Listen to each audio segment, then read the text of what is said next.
दुष्ट लोगों को कैसे पहचाने। नमस्कार दोस्तों, विश्व के प्रखर राजनीतिक चिंतकों में आचार्य चाणक्य का नाम सबसे ऊपर है। वे राजनीति, कूटनीति, दर्शन, ज्योतिष, रसायन शास्त्र और शस्त्र विद्या सहित अनेक विषयों के धुरंधर ज्ञाता थे। आज भी उनके महान ग्रंथों में चाणक्य नीति और अर्थशास्त्र को विश्व भर में बड़े सम्मान की दृष्टि से देखा जाता है।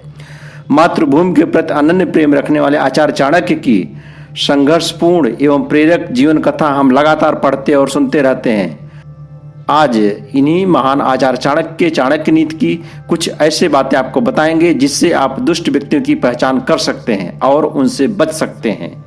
अपनी चाणक्य नीति में आचार्य चाणक्य कहते हैं, उसका जीवन अधम जीव सियार से भी गया बीता है, जिसने कभी अपने हाथों से दान नहीं दिया, कभी कानों से वेद श्रवण नहीं किया, नेत्रों से सज्जन पुरुषों साधु महात्माओं के दर्शन नहीं किए, जिसके पांव कभी तीर्थ स्थलों पर नहीं पड़े, जो अन्याय से अर्जित धन से अपना पेट भरता रहा, घमंड से जिसका मस्तक हमेशा ऊंचा रहा, ऐसा जीवन व्यर्थ है। ऐसे नीच और निंदनीय शरीर का त्याग शीघ्र ही कर देना चाहिए।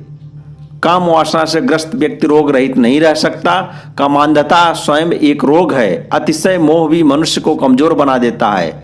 ममता अच्छा गुण है, मगर मोह उससे अलग है। बुद्धिपूर्वक प्रेम करना श्रेष्ठ है, मोह अज्ञानवश होता है।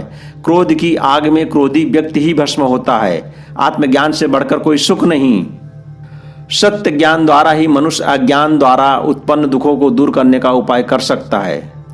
मनुष्य की लालसाएं असीमित हैं। एक इच्छा पूरी होने पर दूसरी मुहबाएं खड़ी रहती है।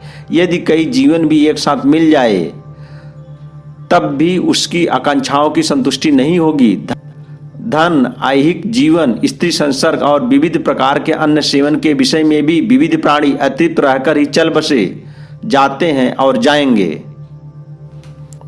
आगे महान आचार्य चाणक्य कहते हैं, जन्म के अंधे को दिखाई नहीं देता, उसका यह दुर्भाग्य है। पिछले जन्म के पापों का ईश्वर प्रदत्त दंड है, किंतु अंधापन केवल आंखों का नहीं होता, मन का भी होता है। विवेक की आंखों के बंद हो जाने पर मनुष्य काम वासना की तीव्रता से अंधा हो जाता है। शराब भी मनुष्य को मदांध कर देती है। स्वार्थी मनुष्य का मन भी विवेक खो बैठता है। वह अपने कार्यों का परिणाम सोचे बिना क्षणिक स्वार्थ की पूर्ति में अंधा होकर मनमाने काम करने लगता है। जो नीच पुरुष दूसरों का दिल दुखाने वाले मर्मवेधी वाक्य बोलते हैं, पर निंदा में रस लेते हैं, वे अपने विष भरे वचनों से स्वयं भी घायल हो जाते हैं, अपने जाल में स्वयं गिर जाते हैं और ऐसे नष्ट हो जाते हैं जैसे बाबी में प्रवेश करके सांप खुद ही बाबी में फंसकर मारा जाता है। संतोष यदि प्रमाद का कारण बन जाए और मनुष्य अल्प विद्या तथा कम से कम कल्याणकारी श्रम करने में ही संतोष मानने लगे तो उसका विकास रुक जाता है। अतः स्वाध्याय, तपस्या और दान कर्म में संतोष न करें। भोजन, धन और अपनी स्त्री द्वारा ही प्राप्त यौन सुख में ही संतोष करें। मनुष्य अपने पूर्व जन्म के पापों के फलस्वरूप ही दरिद्रता, मानसिक कष्ट, दुखदायी बंधन और व्यसनों के जंजाल में फंसता है।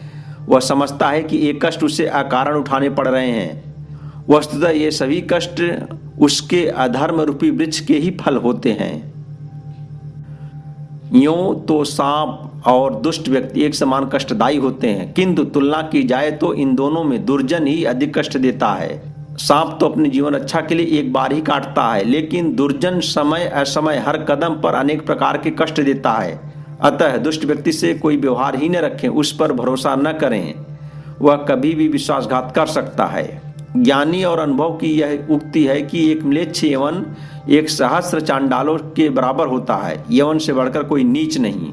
दुर्जन और कांटों से दो प्रकार का व्यवहार ही उपयुक्त है, या तो उन्हें पैरों तले पूरी तरह कुचल दें या उन्हें दूर से ही नमस्कार करके बच निकलें।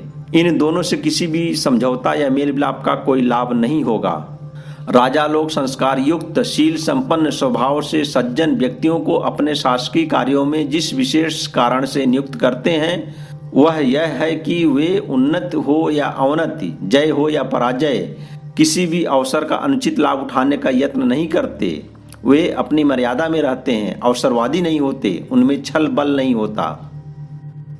जो लोभी होता है उसके समक्ष यदि कोई कुछ मांगने जाता है तो वह उसका शत्रु बन जाता है।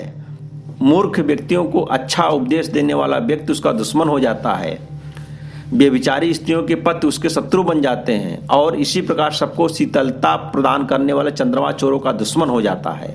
जिसके पास न विद्या है, न दान है, न शील है, न तप है, न गुण है, न धर्म है, वे लोग पृथ्वी पर भार स्वरूप पशु के समान हैं और केवल मनुष्य के रूप में हिरण के तुल्य विचरण करते हैं, अर्थात जिनमें उक्त गुणों का अभाव है वे पशु तुल्य हैं। कुछ काम ऐसे होते हैं जो एक ही बार होते हैं और इसलिए उनका महत्व बहुत अधिक होता है। राजा की आज्ञा का महत्व इसलिए है, चिंतन मनन के बाद बोले गए विद्वान के वक्तव्य का महत्व भी इसीलिए है और कन्यादान का महत्व भी इसी कारण है कि ये कार्य भी एक ही बार किए जाते हैं। इनके महत्व को समझते हुए इन्हें गौरव गरिमा के साथ करना ही स्वाभाविक है। संसार में सुख की अपेक्षा दुखों का अस्तित्व अधिक माना गया है। 3 प्रकार के संताप हैं जिनसे मनुष्य घिरा रहता है, अंतर्मन के, परिस्थितियों के और दुर्भाग्य के। इन कष्टों का उपशमन 3 बातों से होता है। सद्गुणशील पुत्र के कार्यों से अंतर्मन का विलाप कम होता है, मृदुभाषणी पत्नी से परिस्थितियों का विलाप कम होता है और श्रेष्ठ पुरुषों की संगत से दुर्भाग्य का विलाप कम होता है। सब कुछ होते हुए भी सब सूना लगना कई कारणों से होता है। घर में धन वैभव होते हुए भी यदि संसार न हो तो घर सूना लगता है। आसपास कोई बंधु बांधव न हो तो चारों ओर सूनापन अनुभव होता है। मूर्ख मनुष्य किसी भी प्रकार के ज्ञान से या भावना से रहित होने के कारण सूना रहता है और अनेक गुण होने पर भी दरिद्रता हो, धनाभाव हो तो सब सूना हो जाता है। धन बिना कोई कार्य सिद्ध नहीं होता है, अतः धनवान बनना जरूरी है। भय सामान्य मनुष्य की स्वाभाविक प्रवृत्ति है। भय के कारण अनेक आपत्तियों से बचा भी जाता है, किंतु अतिशय भय अस्वस्थ मन का लक्षण है। भय का कारण जब तक दूर है तब तक उसे रक्षा करने का उपाय करना चाहिए, किंतु जब भयावह आपत्ति सिर पर आ पड़े तब घबराकर उपाय न करने से वह दूर न होगी। इसलिए निर्भय होकर उस भय को दूर करने का उपाय करना ही कर्तव्य है। आलस्य मनुष्य का एक बड़ा दुर्गुण है। विद्या प्राप्त करने के लिए आलस्यहीन होना आवश्यक है। आलस्य से विद्या नष्ट हो जाती है। गृहस्थी स्त्री की शोभा भी अपने घर में ही है। दूसरे पुरुषों के संग मित्र भाव से रहने वाली स्त्री में पति का प्रेम प्रायः नष्ट हो जाता है। बीज अच्छा न हो तो फसल भी अच्छी नहीं होती। सेनापति कुशल न हो तो सेना की पराजय निश्चित है।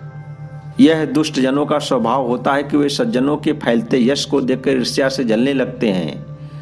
जब वे उस पद को प्राप्त करने में असमर्थ रहते हैं तब उस सज्जन गुणी महान पुरुष की निंदा करने लगते हैं, अपना स्वभाव नहीं छोड़ते। स्नेह सब दुखों का मूल है। जिसे किसी के प्रति प्रेम होता है उसे उसी से भय भी होता है। प्रीति दुखों का आधार है।